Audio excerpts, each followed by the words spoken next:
మనము sloping MRR curves వాలుగా ఉండే ఎంఆర్ఆర్ రేఖల గురించి తెలుసుకుంటాం. అసలుకి మార్జినల్ రెవెన్యూ అంటే ఏంటి, యావరేజ్ రెవెన్యూ అంటే ఏంటి? యావరేజ్ రెవెన్యూ అంటే ఒక కమాడిటీని సేల్ చేసిన దానివల్ల ప్రొడ్యూసర్కి కానీ సెల్లర్కి కానీ ఎంత అమౌంట్ వస్తుందని చెప్పేది యావరేజ్ రెవెన్యూ.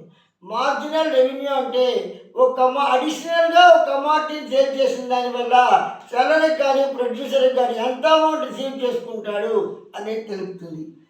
ఇంపర్ఫెక్ట్ కాంపిటీషన్లో MRR slopes downward from left to రైట్గా ఉంటాయి.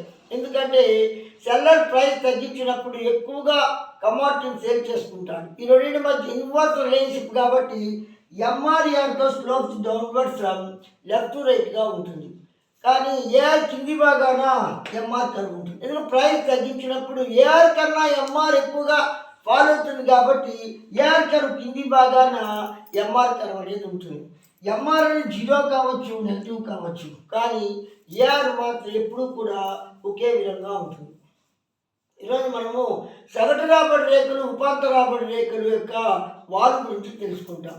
సగటు రాబడి అంటే ఒక వస్తువుని అమ్మిన దాని వల్ల అమ్మకందారుడికి వచ్చే రాబడి. ఉపాంత రాబడి అంటే అదనంగా ఒక వస్తువుని అమ్మిన దాని వల్ల అమ్మకందారుడికి ఉత్పత్తిదారుడికి ఎంత ఆదాయం వస్తుందో తెలుపుతుంది.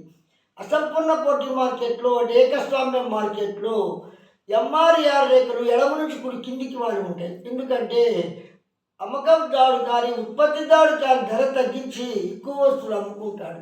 ఈ రెండింటి మధ్య సంబంధం విలోమ సంబంధం కాబట్టి ఎంఆర్ఆర్ రేఖలు ఎడమ నుంచి కుడికి కిందికి వాడి ఉంటాయి. ఏఆర్ రేఖ కింది బాగాన ఎంఆర్ రేఖ ఉంటుంది. ఎందుకంటే ధర తగ్గినప్పుడు ఏఆర్ కన్నా ఎంఆర్ ఎక్కువగా తగ్గదు కాబట్టి ఏఆర్ కింది బాగానే ఎంఆర్ రేఖ ఉంటుంది. ఎంఆర్ అనేది శూన్యం అవ్వచ్చు, లేకపోతే రుణాత్మకం అవ్వచ్చు, కానీ ఏఆర్ మాత్రం ఎప్పుడూ కూడా శూన్యం కాదు, రుణాత్మకం అనేది కాదు.